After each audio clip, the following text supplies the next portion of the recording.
Happy Friday morning, everybody. Thanks for checking in the TDR Trade of Black podcast. I'm your host, Shad Dales. How was everyone's week? Just got back from Vegas, long week, heard a lot of interesting stuff. So we'll break down some of the key takeaways, some of the interesting things that both Anthony and I learned this week on, yes, ALJ Hearing, and some interesting stuff about some of these MSOs and could they be putting their, best foot forward when it comes to lobbying once 2025 comes in, and what that might look like for the overall industry as well. Beena Goldenberg, she's coming in, CEO of Organigram, in just a moment. She had some big news. The company had big news where it positions OGI as the biggest cannabis company in Canada, officially starting today and moving forward. So we'll get her take on what this announcement means for the overall company. But first, let's welcome in Mr. Anthony Viva Las Vegas Varel. How are you? Good. How's it going? Smooth flight back? I'm exhausted. So for everybody's out there, I booked Anthony's flight and I was supposed to book it for 11:30 p.m. yesterday. And I noticed it was actually 11:30 a.m. So we were at breakfast and Anthony got the alert and basically had to run in a hurry. And you made your flight. Meanwhile, I flew out at 10 o'clock last night. I landed at 4:30 this morning. I had to cross the border. Traffic was brutal across the bridge. It was basically both lanes were blocked by 18-wheelers. So I was on the bridge for an hour and a half and got home around 7:30 in the morning. And I am going to bed after this live stream. But all in all, how would you best categorize the week that we just had in Las Vegas? It was good. I think it was good. I mean, it was lacking a lot of the key industry players that were there. I didn't see a lot of the MSO CEOs there out of the publicly traded set. There were a lot of people from private MSOs. There were a lot of the brand guys were there. Pretty well attended. I mean, good vibe. There wasn't gloom and doom like there was, let's say, 2 years ago. And I mean, a lot of people right now are focused on ALJ and focused on what the administration's going to do. And the resounding sentiment is that they do believe that we get something done in 2025 as it relates to cannabis reform, Schedule 3. No one seemed to be worried about. And I mean, I'm not talking to people off the street. These were prominent people within the industry. And it was overall positive. I think it was that there's no reason why we shouldn't have been at MJ Biz this week as being industry participants. Yeah.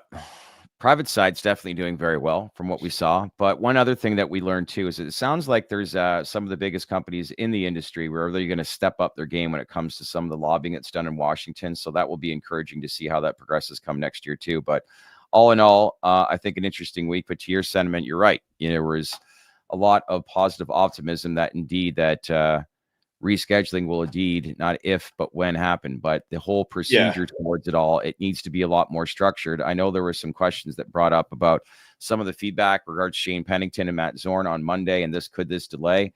We learned a few things from that, but I think it's not quick to judge. We're going to learn some more things about what that angle is.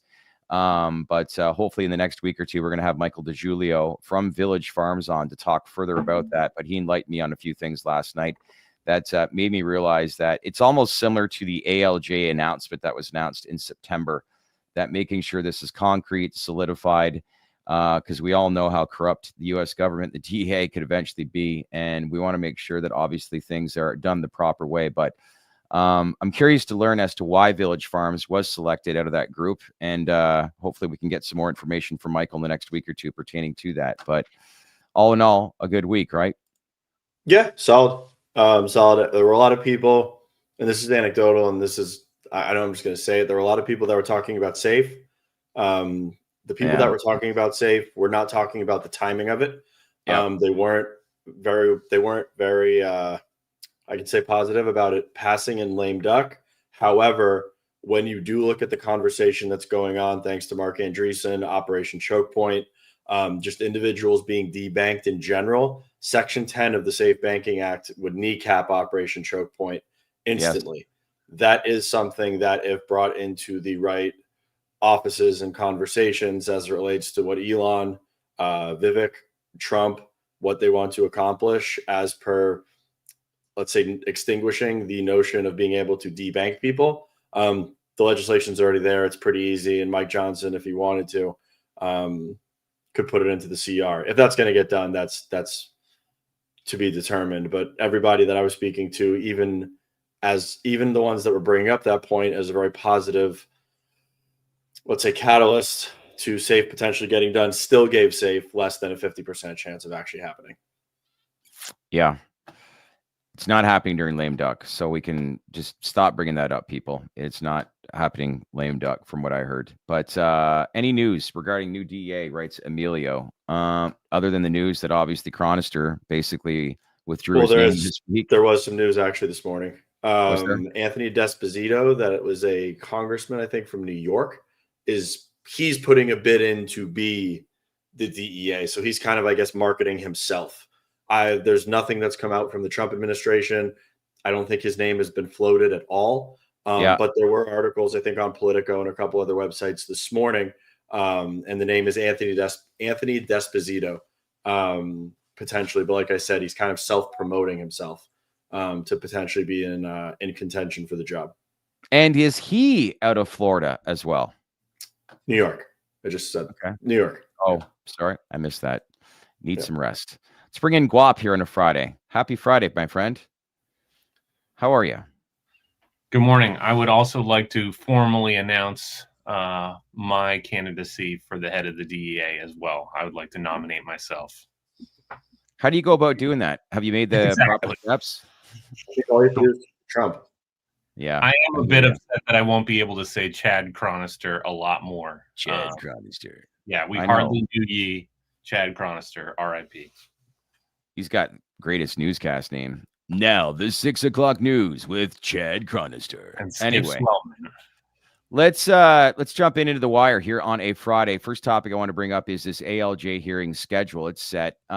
Looking at it first, I don't know if you guys got a chance to look at this, but the first 5 to 6 to speak will start out who are actually in favor of pro rescheduling, fall by, it looks like, a lengthy list will be against rescheduling. Notable names to kick things off will be Hemp for Victory, Cannabis Bioscience, the NCIA, and as I mentioned earlier, Village Farms. Did you guys review this? And, when I look at this list, it kind of leaves me a little bit concerned that we have 5 or 6 people that are in favor of this, and then you've got a month to 6 weeks of people that are in negative, and they're the last ones to speak. So a lot of the times you look at a judge, the judge may have a lasting kind of opinion once they hear a lot of negative stuff. But does this concern you guys at all with how there's at least a month or so of people that are against this? None whatsoever? No, concerns mean zero degree. Like we've said many times, this hearing is to give the potentially aggrieved parties of rescheduling a voice and their day in court. This is supposed to be weighted to the negative side of the argument.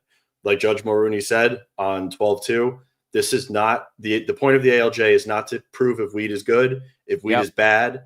It's to prove that the final ruling and that the HHS acted in good faith and they acted on solid ground.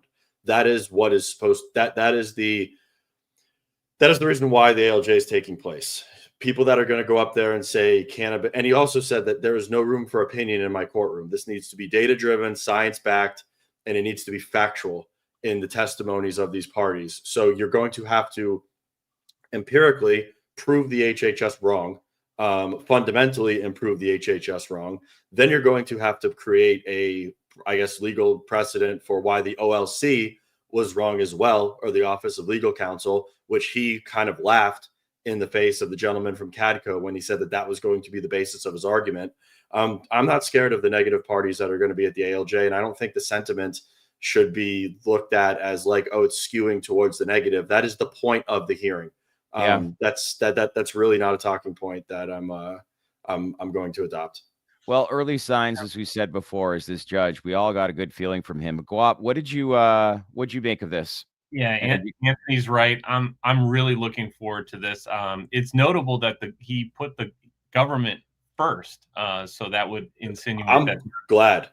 Yeah, they were the ones. I like Zorn holding their feet to the fire in terms of, look, they had, and Pennington they haven't put any of their exhibits together, any of their evidence together. Everyone else managed to do their homework. Why hasn't the government? So I like that the judge kind of forced the issue, said, this is the date that all the evidence is due. And guess what? You're going first. So that's good to see. Anthony's right about I'm surprised, honestly, there's this many interested parties allowed to testify on the positive pro side. And I have full confidence that a judge of this guy's at this guy's level will not be swayed by the fact that, I don't know, he's hearing the negative arguments last. In fact, I'm really looking for the pro side. I'm going to listen, I'm going to watch, but the anti side is going to be far more entertaining, I think, to watch, because there's going to be someone in there who's got a pain management business who's going to argue that cannabis rescheduling is going to hurt his pain management business. I want to see Sam squirm. I want to see this pain pill pusher squirm.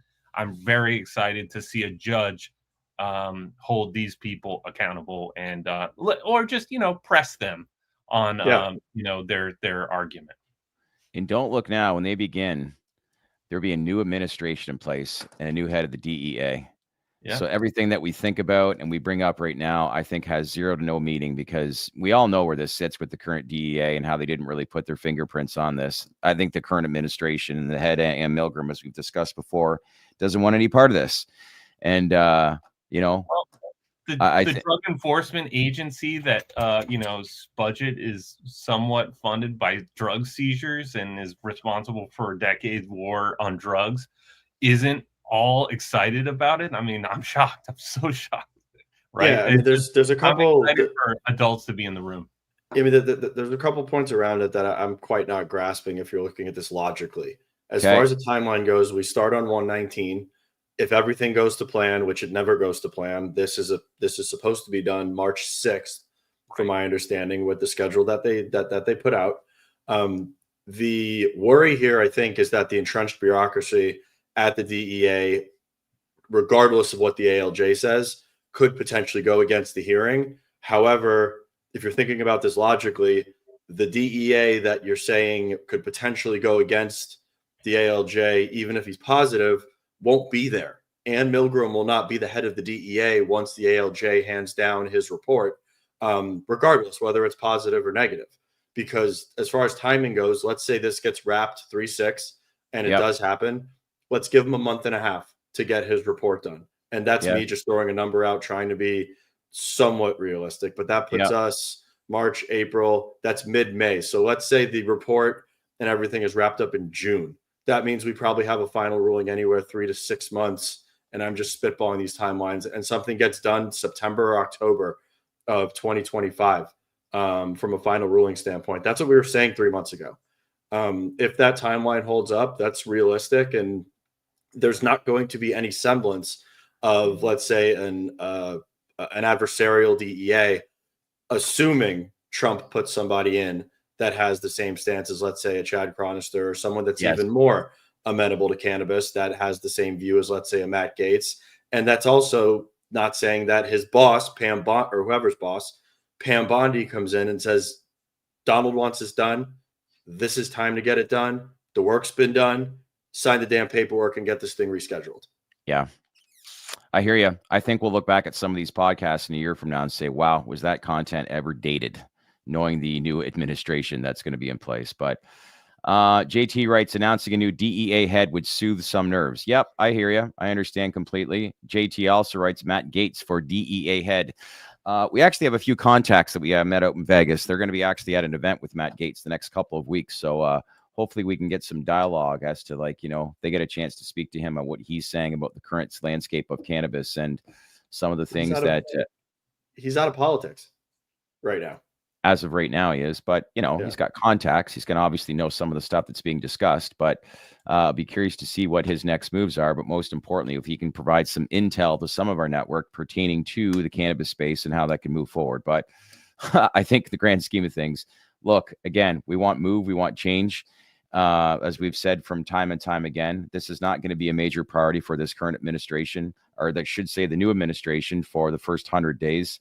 But there's conversations going on. And quite honestly, that's a step in the right direction, because in a lot of ways, there wasn't a lot of conversation going on. But big thing that grabbed our attention too, Anthony, was the fact that you are going to see, I think, more of an effort from a lot of these major MSOs lobbying in Washington beginning 2025. They have to. We're at that stage. So I think any step in the right direction is a win for us because we haven't had a win in a long time. There's nowhere for us to go except for a step in the right direction. Exactly. We haven't taken a step in the right direction for some time now. So yes, I hope if they're allocating capital and that they're putting their best feet forward, and hopefully they're working in a concerted effort, which I've heard that they, in many instances, can't. Once they get to Washington, we might actually see something get done. This is the time to get it done. The Republicans have control. If they can get in there and they can get in the ear of the right people and create and give a sensible reason as to why this should be getting done, and something that obviously paints a political win for the administration, there's no reason not to do this stuff, unless the theory is correct that regardless of who's in there right now, the entrenched bureaucracy just doesn't want to see this happen, which I don't really subject to. I heard rumors that the DEA and the amount of money they've spent over the last 50 years, almost a third of it was against the progress of cannabis, is what I heard last night at a dinner. I don't know if that's factually true. What does that mean, against the progress of cannabis? Like just straight up fighting reform? Correct. You would argue that capital has been, I mean, just look at the amount of markets that have transpired, legal markets in the United States over that time frame. I would argue that money would have been better suited flushed down the toilet. Well, you and I both know that times have changed. And I think this election, if we could look back at this, a decade from now, this could be the sign of a major change that needed to happen that was long overdue. And maybe this is the beginning of that change. But yeah, anyway, when you spend $13 billion on the war on drugs, I'm sure a percentage of that is cannabis related. It's a tremendous waste. It's time to end the war on drugs. Drugs won. Mitch, it's funny how they fight so hard for something that is good for humans, but all the bad stuff is as legal as it can be. I hear you, my friend. Let's move to Texas now. I think half of Texas was in Vegas this week. Did you see all the Cowboys that were there? A lot of Cowboys. Saw a couple riding around. We also got a chance to do the Tesla loop from the convention center over to Fontainebleau. So that generates $75 million a year in revenue. How does that generate $75 million a year? Yeah. Wow. I'm actually going to bring this up in just a moment. I'm actually, Arns, on the back end, if you're listening right now, I'm going to email you video footage of the consumption lounge of me walking through Planet 13 yesterday. That was kind of cool. But let's move to Texas. And Lieutenant Governor Dan Patrick outlined earlier this week that lawmakers in the state Senate would move to ban all forms of consumable THC. So this is interesting to say the least. But Guap, you had some interesting comments that if you don't have an adult use or medicinal program in the state here in 2024 going into 2025, that most states run wild. You see that in North Carolina as well. And this is no exception. That's happening in Texas as well. But did you get a chance to review the story? What's your take on it? Yeah, for sure. He wrote, this is the Lieutenant Governor, Dan Patrick, not the former ESPN host. He said, some pretty interesting stuff, including since 2023, thousands of stores selling hazardous THC products have popped up in communities across the state, and many sell products, including beverages, that have 3 to 4 times the THC content, which might be found in marijuana purchased from a drug dealer. So that's funny stuff and all that. It doesn't quite make sense, but this is another example of a state, the very large state, much larger than North Carolina, that doesn't have a medical program, doesn't have a rec program. The Farm Bill compliant products have ripped. There's stores everywhere. There's products everywhere, and it's becoming I know a lot of people want to think that this is a way to legalize. The problem with legalizing through the Farm Bill is the Farm Bill comes up every 5 years. We want this more codified into actual legislation that becomes law. But this is a governor who is being forced to react and is using a tool, the ban hammer, the thing that he has available to him. Is it the right thing to do? We can argue about, and we have talked a lot about what's the best way to, it's all the same plan, and how do we have one set of regulations? But This guy is reacting to a problem that's put in front of him, and he's using the sort of the one tool he has right now.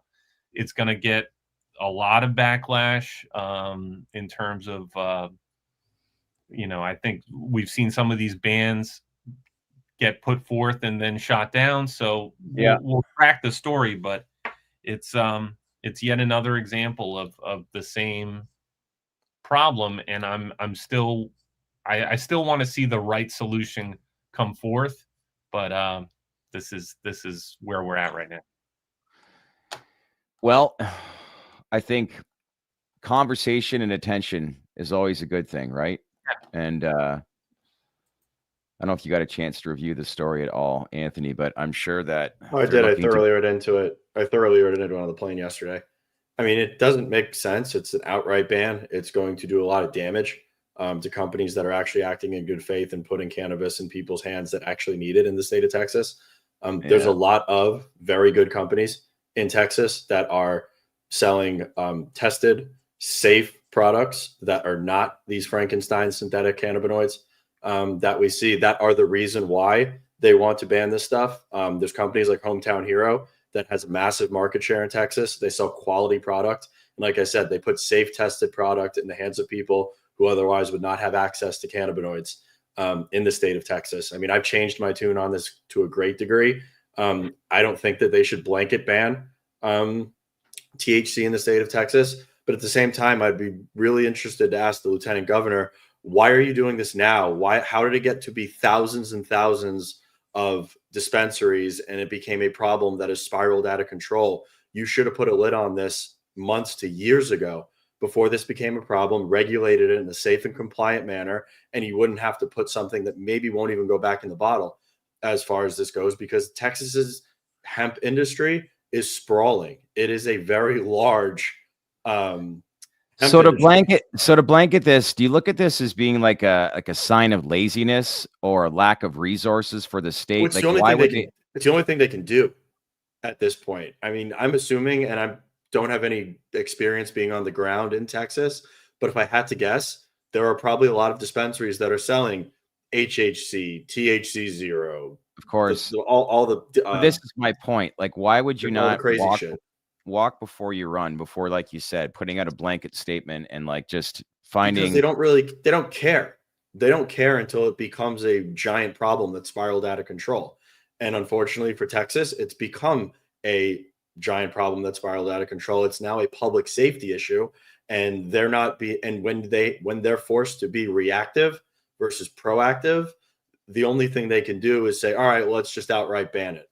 Let's see how that actually works in practice, or if this even goes anywhere. But the fact of the matter is, regardless if this does go anywhere, it's going to make I was actually just going to say that it's going to make the illicit market flourish. No kidding. Texas, if they ban all hemp to the degree that they want to do it. Meanwhile, in other news, 70% of Americans want cannabis to be legalized. Like, I don't. Yeah, never. This is also a byproduct. This is also a byproduct of not having sensible a medical cannabis framework in the state of Texas. It would have been easy to bring medical online years ago in the state of Texas and just bring a safe, compliant cannabis industry into it. Hemp probably would have came regardless, as we've seen hemp penetrate medical markets in the United States, such as Florida and such as Pennsylvania. But it wouldn't be as big of a problem as it is now if there was sensible cannabis regulations years ago in the state of Texas, and they didn't just take a straight prohibition standpoint to the issue. Yeah. We're going to get a couple more topics, including the NFL and the Boyce lawsuit that went on hearing yesterday. We're going to pivot right now. Guap, I want you to come back on right after this, but sure. We have big news for Organigram. So let's get into it. This was pretty cool. No kidding. We get to get Beena on the show just hours after the announcement. I'm pretty excited to sit back and watch you guys.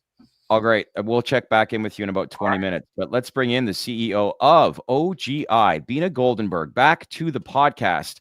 Not much going on in your world right now. So how's things? Happy holidays, right? Well, thank you. And yes, it's been a busy few weeks, but a pretty exciting day for us. Yeah, look what you guys did. That's a nice early Christmas present, I think, for your shareholders. But how did this all, I guess, come together? Like the conversations, why this makes sense? Because, you know, for those that don't know, you did acquire 100% of Motif Labs for 90 million in cash and shares. The move positions you as probably Canada's largest cannabis company by market share. So I know everybody really likes the OG story. So, like, you know, when you look at this announcement now, without, you know, hyping this up too much, what does this mean for the company moving forward? Listen, we're really excited because it does, as you said, make us number one in the Canadian marketplace by market share. So that's a pretty exciting place to be, and not just overall market share, but across many of the different categories. So you know, the acquisition of Motif finally addresses an under index we had in vapes, gets us to become the number one in vapes. That nicely complements, you know, our position in flower. We're number one in milled flower. We're number one in hash. We're number three in gummies. And with Motif, we become number one in pre-rolls. They have a strong presence in infused pre-rolls. We have a presence also, and combined, we become number two in infused and number one in overall pre-rolls. And really what's exciting about that is the real growth that we see going forward is in the ready to consume categories. And we had a missing link in vapes. We have now strength in pre-rolls, strength in vapes, and with our gummies, we have a nice coverage of the categories we believe are going to grow as the consumers adopt into cannabis. So Yeah, very excited about it. something Anthony brought to my attention right this morning with that announcement was the vape angle. But go ahead, Anthony. Yeah, I was going to say, as it relates to the business, I mean, how are you thinking about synergies and integration of Motif within the OGI platform in Canada? And now that you are one of the leader in the vape category, are there innovations that, let's say, you'll be working on from the relationship you have with your greater partner via the tobacco space? Yes, so listen, I think there are a lot of synergies we see. I think we've talked about probably in excess of $10 million of synergies as we work together and figure out, you know, our go-to-market strategies. We're very excited about the fact that they have a central location in southwestern Ontario that will give us optimize our shipping, especially to the OCS and with a lot of their flow-through products. You know, it's a lot easier out of Ontario than doing it out of New Brunswick, so we see a big benefit there. In terms of, they have great capabilities in hydrocarbon, and that gets us THCA, which we use in our infused pre-rolls, but at obviously a lower cost. And equally, you know, they have great extraction capabilities. We probably could dedicate our extraction facilities in Organigram as we certify. We've just gone through our EU GMP certification, so we can look at using that space to ship product globally and leverage their knowledge and vapes in our EU GMP space. So we continue to look at the businesses together and see great opportunities for synergies. So we're excited about that. And just in terms of geographic presence, you know, I was talking about, you know, our product strength and positioning, but geographically, we are the number one licensed producer in every region, with the exception of Quebec. Quebec wasn't in, but we all know SQDC has announced that they're going to get into vapes coming fall of 2025. So it's a great opportunity to leverage our relationships with SQDC in Quebec and get in there and really build that region as well. So really strength across geographically across our categories. So, you know, we think it sets us up really well as we move. When did you go ahead, Anthony? I was going to say how long, I'm sorry. When did this all start? Like the conversations? You know, I would say to you that we have, I have publicly said many times that, you know, our under indexes in vapes was a weakness. And so we have been talking to players in vapes in Canada for probably a couple of years. We really believe Motif all along was the right fit. It is so complementary to our business. So their strengths are not where we are, and their capabilities is not what we have. So, this is very similar in the past when we acquired edibles and infusions, which got us into gummies, or Yeah. wrench business and it got us into hash. We've watched many of our competitors do acquisitions just to gain market share, but the portfolios overlap and you have to rationalize and you're shutting down facilities. And before you know it, your 1 + 1 doesn't equal 2, it equals like maybe 1.25. We really see this because in the past we've done it where you integrate a business that has unique capabilities and they're complementary, where we could make that 1 + 1 not only equal 2, but equal a little bit more than 2. And that's what's really exciting about this. Yeah. Yeah. As it relates to the Canadian market, we've seen a contraction amongst to as yourself and some of your peers have just gobbled up market share in the product categories. I mean, do you see further consolidation coming to the Canadian market, or do you see it more so being, I don't want to call this a boutique acquisition, but like an acquisition that makes sense because you need to grow in that vertical and that leader is there? And if you're already supplanted in, let's say, the top category in flower, pre-rolls, vapes, does M&A still make sense domestically? Listen, there will be more M&A in Canada simply because companies are going into CCAA and, companies are challenged. And if there's the right opportunities that come around, like opportunistically, I'd say, we would look at it. But the truth is, we feel very comfortable with what we now have in Canada. We have strong capabilities across the portfolio.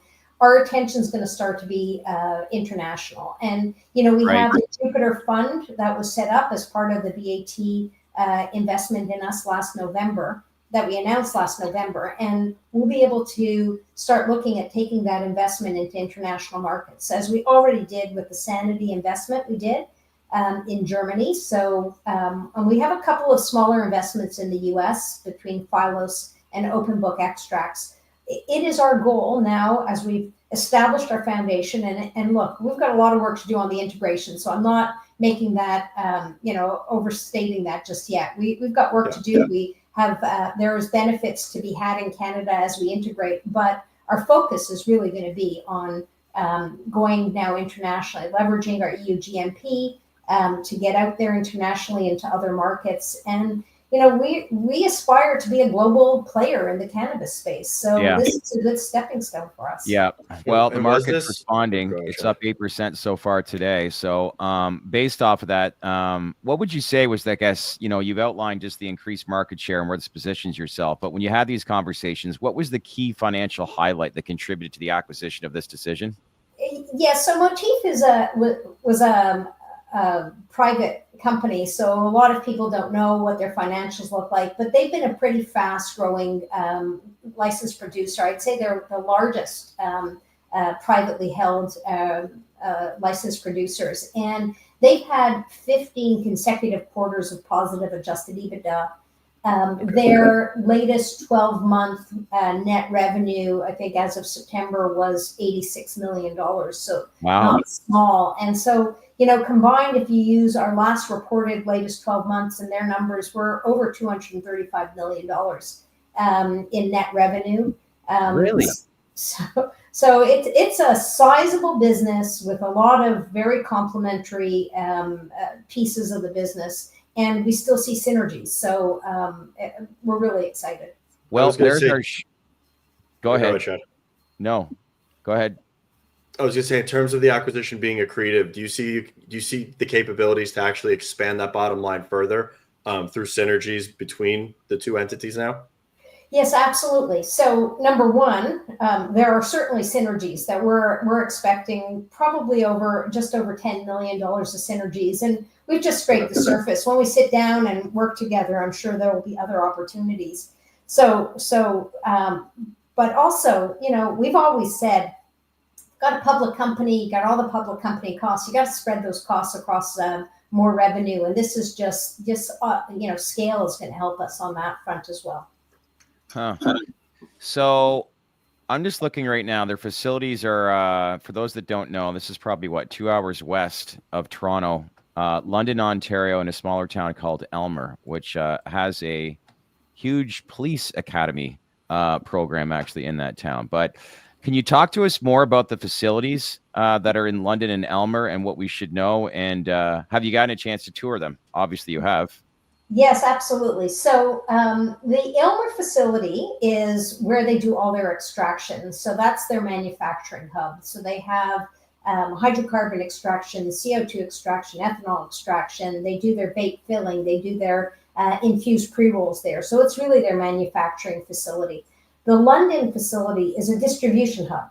And it was intended for, additional opportunities for them to expand some of their packaging and filling. But we look at it as the benefit of having a distribution center closer to the OCS is so important to us. We're really looking at that site as a fulfillment site.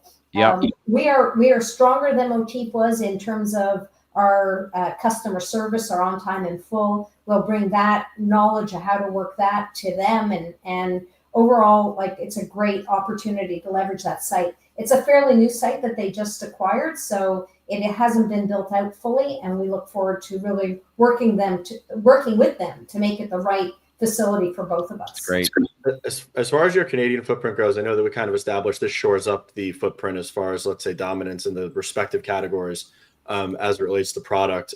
Is it safe to say that the focus as far as expansion will be international as it relates to the business now? I'm assuming something focused on Europe and then maybe the United States going into the future pending regulatory movement.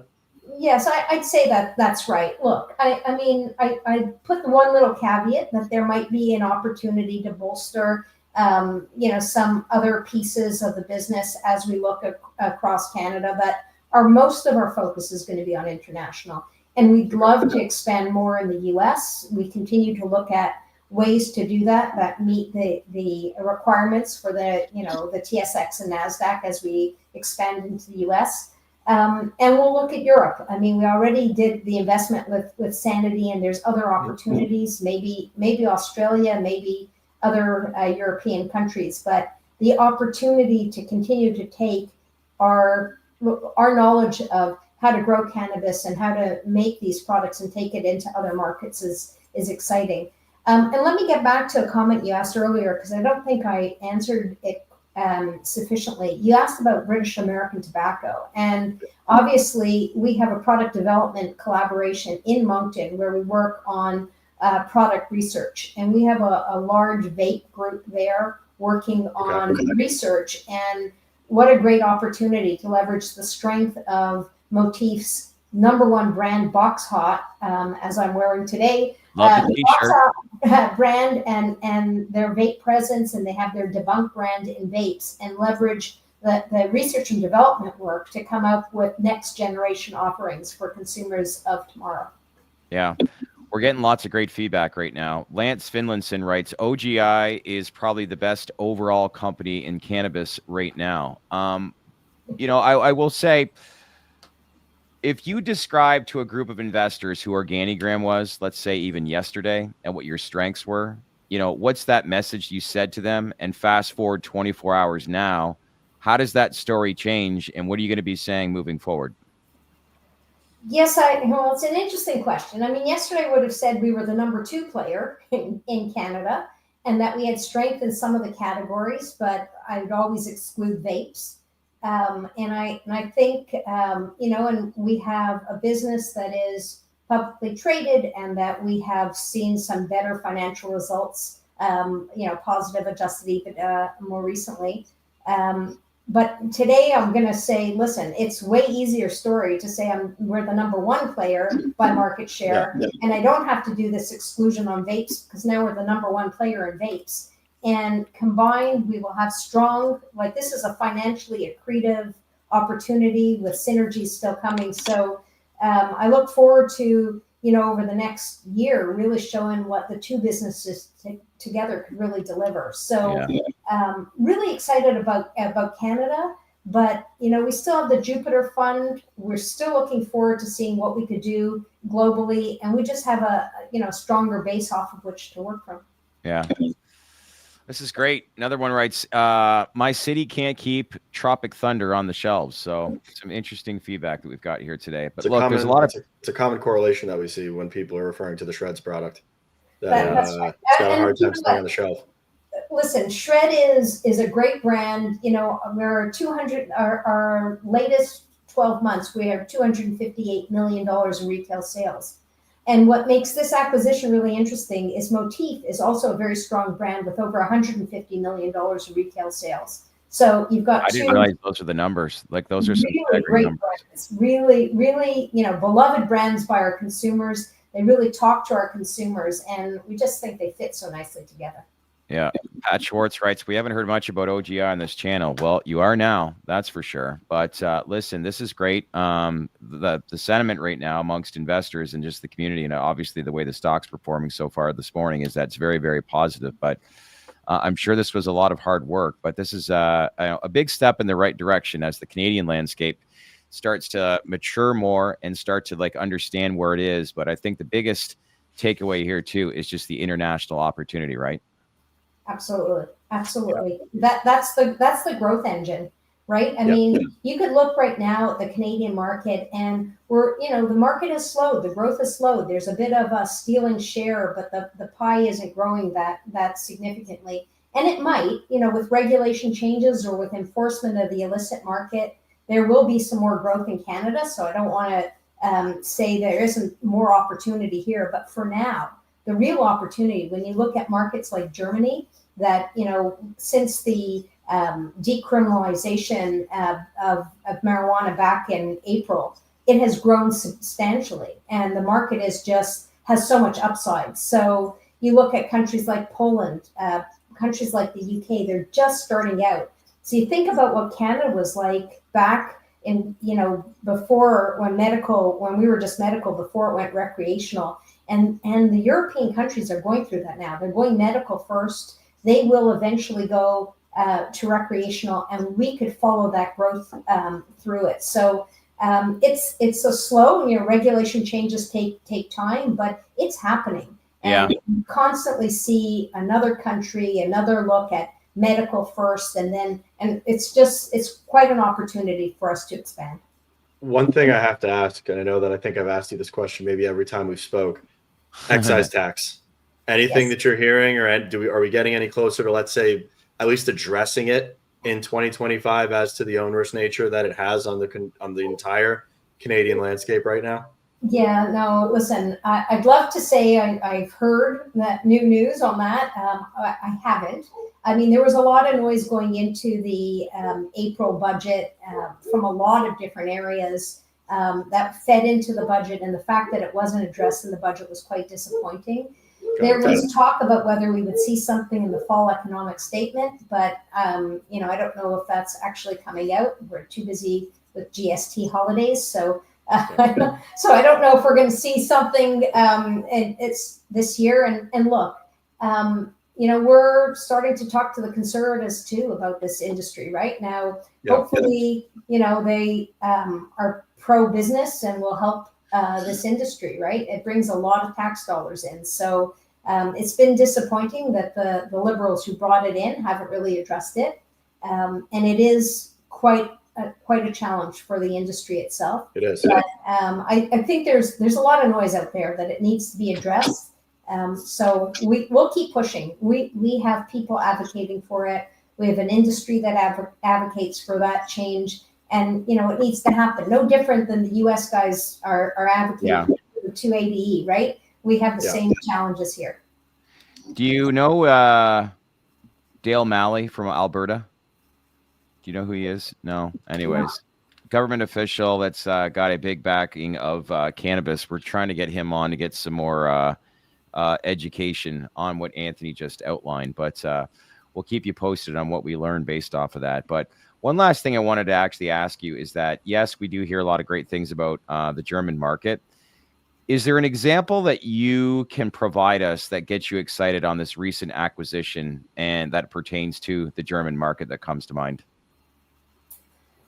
So I think the opportunity that gets us excited is that we're getting this EU GMP certification in our Moncton facility, and we'll be able to dedicate our extraction capabilities to exploring how to leverage them in international markets. Now, not all countries allow different things, so you might be just oils that could come into Germany right now, but we know that vapes could get into Australia. We could so there's opportunities to leverage what they bring in terms of their capabilities.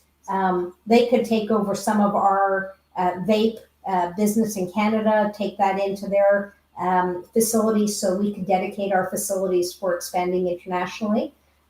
Look, this is what we really like about Motif is that they provide the THC distillate, they provide the THCA that are really important in all the derivative products that are out there today, and really important in the infused pre-rolls, which is the fastest growing segment.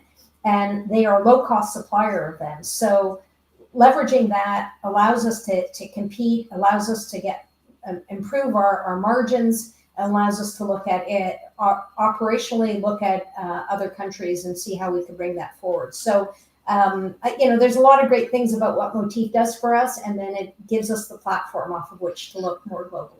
It's great. Well said. Well, like I said, how this announcement and judging by the way things are moving this morning, it's performing well. If I had to give one word, it looks like it might be box hot. But listen, appreciate our box hot. Right. Beena, always.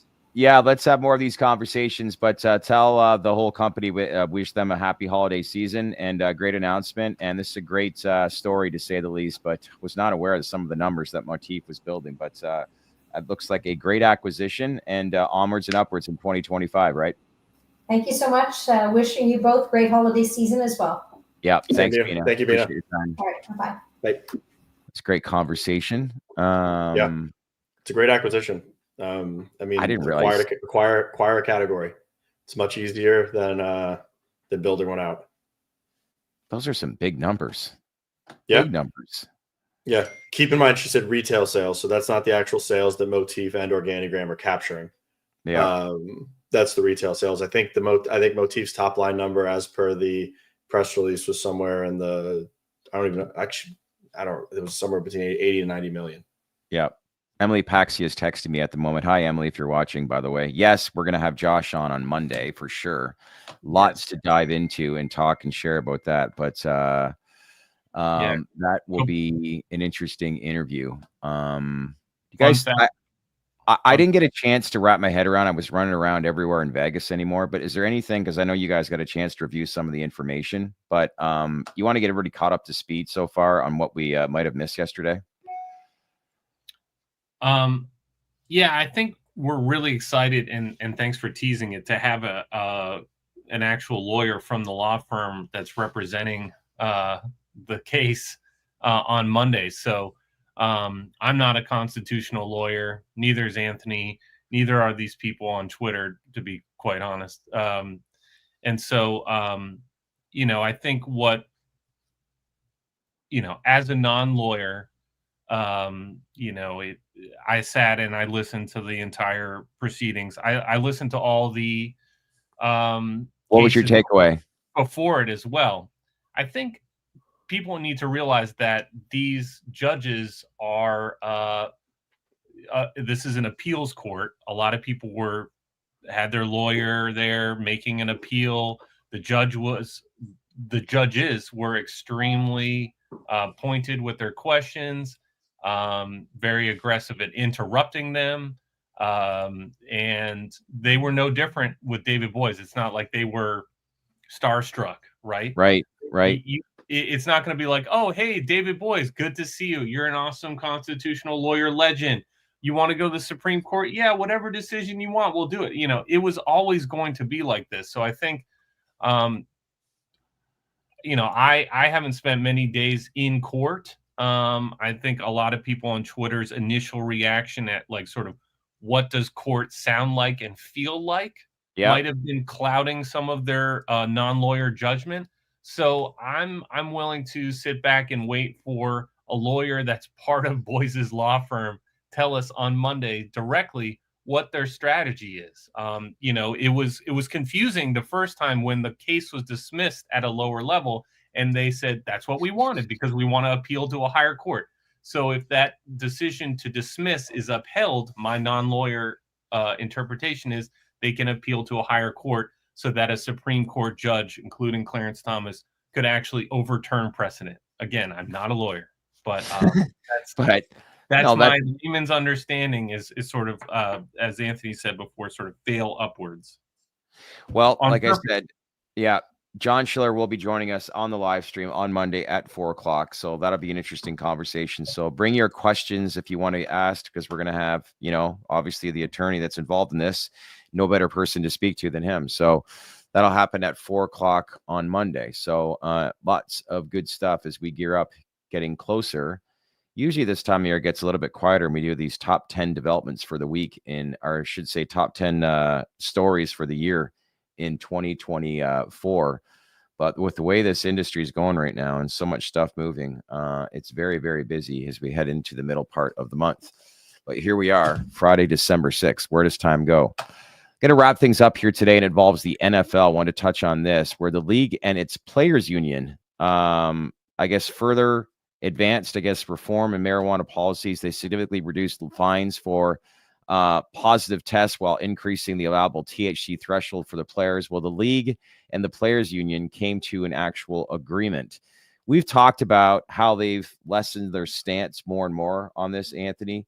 NBA obviously has done it. It looks like the NFL is now going to have the same kind of stance, and it's onward and upward. But this is, I think, a really good thing. And I can't believe they actually don't have the same stance completely as what the NBA, and it's taken this long, considering when you think of the physicality issues that football has in comparison to basketball.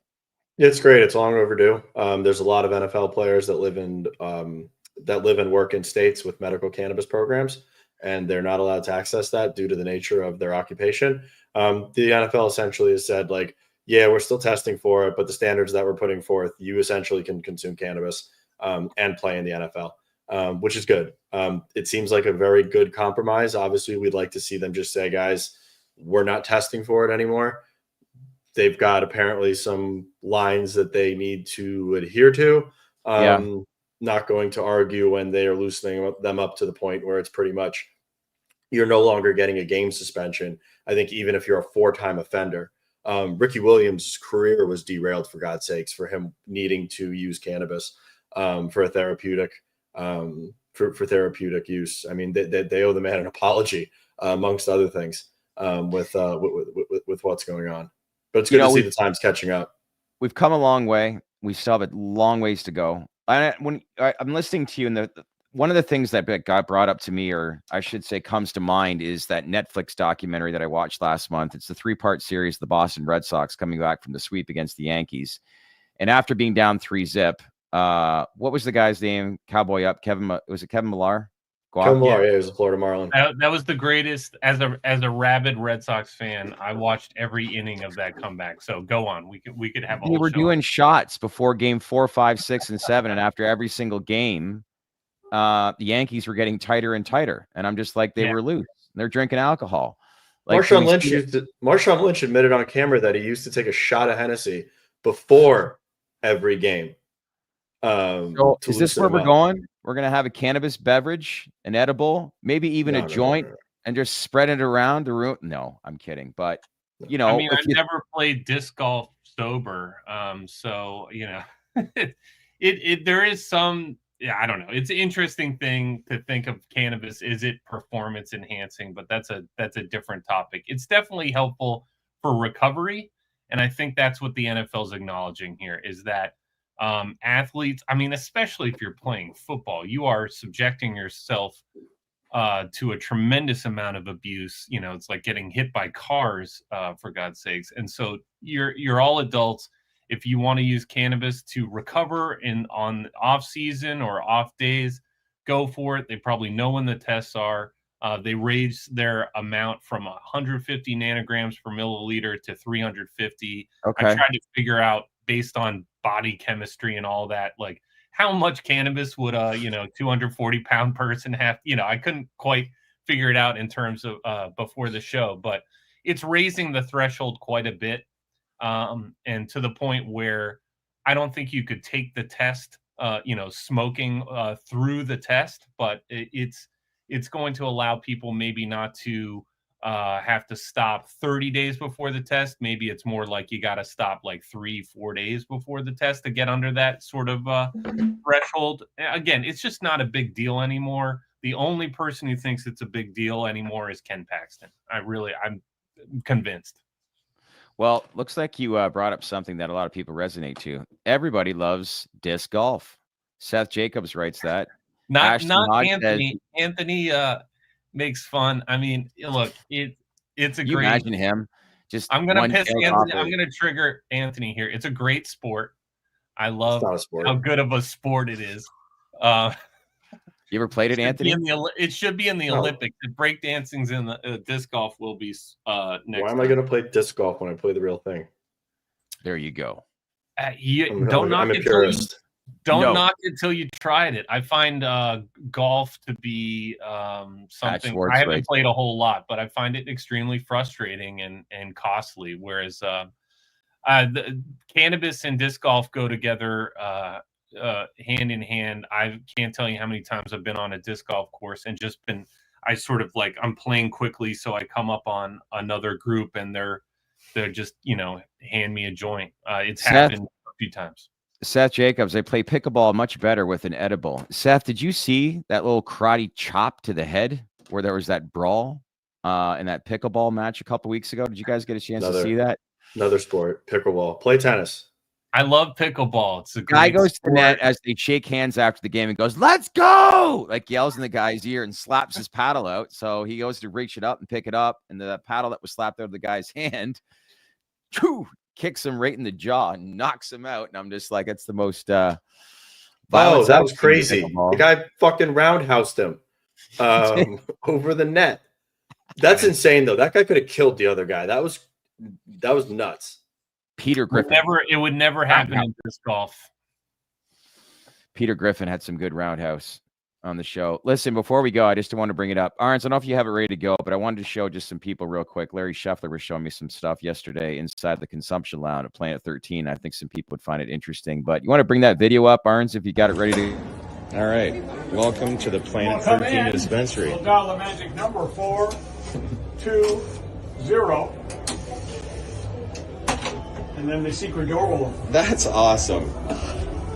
Welcome to the dispensary.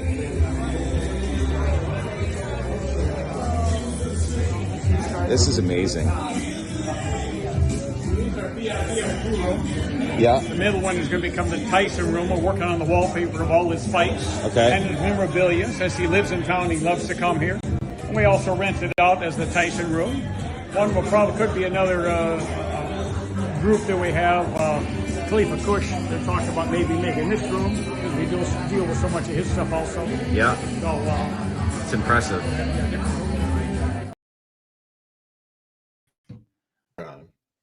And we lost that. I think that was the other video. There was some bong chandeliers, which was cool. One last thing I wanted to bring up too. Bring up that video. Anthony and I rode the Tesla Loop. I want you to bring that up, Arns. That was a very cool experience. And then we'll let everybody run on a Friday. You got that rear. So you know what the future of this is? What's that? Where the road charges the Teslas while it's driving. That's wild.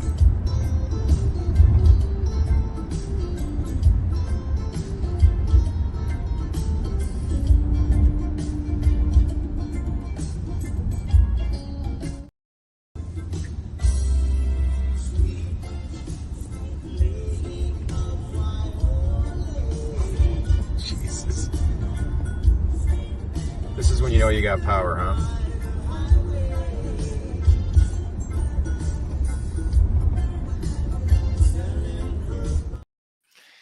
Cybertruck would not fit in there, by the way. Those babies were those tunnels were narrow. I love the music choice too. That no mic drop today. That was it. That was perfect. Reggae and Teslas through very tight claustrophobic tunnels. Yeah. Ashton Hodge got a Cybertruck, I see. We saw a few of those. I think that wraps it up, gents. I'm going to go take a nap. But Yeah. it was great seeing you this week, AV. Good job, Arns, or I should say Guap, on the Twitter account throughout the week. That was really, really good. And I don't think there's anything else that we're missing, but appreciate everybody for logging on here today. As you as mentioned earlier in the show, we'll have Josh Schiller on Monday at 4:00. Should be a good one. So bring lots of questions and feedback. And there's a few other guests that I was thinking of that I was going to have on next week. I can't think of the top of my head, but that's okay. As usual, please smash that like button, people. I have noticed that our metrics have gone up significantly in the last month. So great job, everybody. Appreciate the support. Let's keep the ball rolling and continue to push the narrative forward for the overall industry. And if you get a chance, you haven't done so, make sure to subscribe to our Baked In newsletter to get you caught up to speed on all this information that we just announced. But what is our takeaway? What do you want to learn about this? You'll learn that stuff by subscribing to our Baked In newsletter. Gentlemen, enjoy the rest of your Friday, and I will see you guys back here early next week. In the meantime, everyone, thanks again. Have a great weekend. Good night. See you, everybody. Inhale the good shit, exhale the bullshit. Hey, everybody. Thanks for watching. Well, the presidential election is now over. Donald Trump has won. So what's next for cannabis? A lot of uncertain times. So now is more important than ever to stay connected. So leave some comments below. Give us your feedback. Any questions that you want us to ask, let us know. We'll get feedback for you right away. And as usual, make sure to subscribe to our channel because we wouldn't be here without you. Thanks again, everyone, for watching.